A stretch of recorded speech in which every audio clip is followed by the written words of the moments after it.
21 प्रतिश्रुति 11 पालन होईछि। पूर्व सरकार चिल्लेइबा छाड़ सांबादिक सम्मेलन में स्पष्टीकरण रखिले बीजेपी सांसद और विधायक।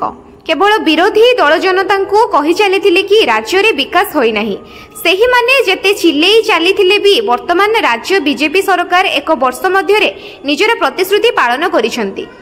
विकासर दल नहीं कि जाति नहीं, केवल लोकंक स्वार्थ नहीं कार्य करिबा राज्य बीजेपी सरकार लक्ष्य रही। एणुकरी ओडिशार विकास पाई अर्थर अभाव डबल इंजिन सरकार पाखरे नाही।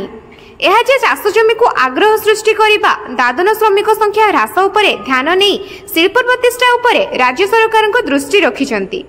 दादन खटिबाकू पड़िबो नाही कि बाहर राज्य को दादन भावे न जिबा और निर्भर न करिबा नहीं वर्तमान राज्य बीजेपी सरकार नजर रखी कल कारखाना प्रतिष्ठा एवं पुनरुद्धार करुछंती।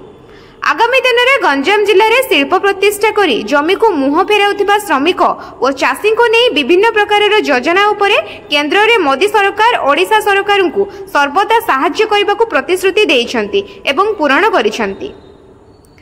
जहाँफल केंद्र सरकार को 11 वर्ष एवं राज्य सरकार को 1 वर्ष पूर्ति अवसर नहीं सांबादिक सम्मेलन होईछि।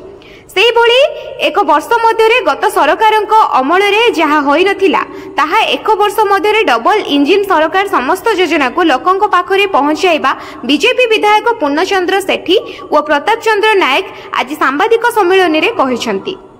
पूर्व सरकार सांबादिक माननकु कौनसी प्रश्न एपरिकी भूल भटका उपरे मतामत देबा रोक लगाइबा बेले वर्तमान राज्य सरकार भूल पदक्षेप को निरपेक्ष भावे स्थानीय अंचल विकास उपरे मतामत देबा पई आज सांबादिक सम्मेलन में गणमाध्यम प्रतिनिधि को मंचासीन अतिथि मने करिसेंती।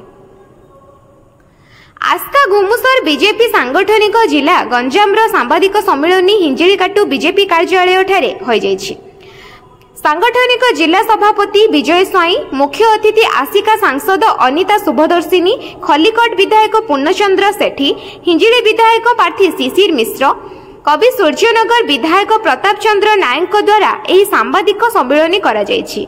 राज्य बीजेपी निर्वाचन समय जनता 21 प्रतिश्रुति देइथिला आ सेही प्रतिश्रुति को मोहन सरकार पालन करिसेंती। सेथि निमंते विकास वाहन रथ साहाय्य गाँ गाँ सचेतनता सृष्टि लगी सारा राज्य में उत्सव पालन करा जायछि।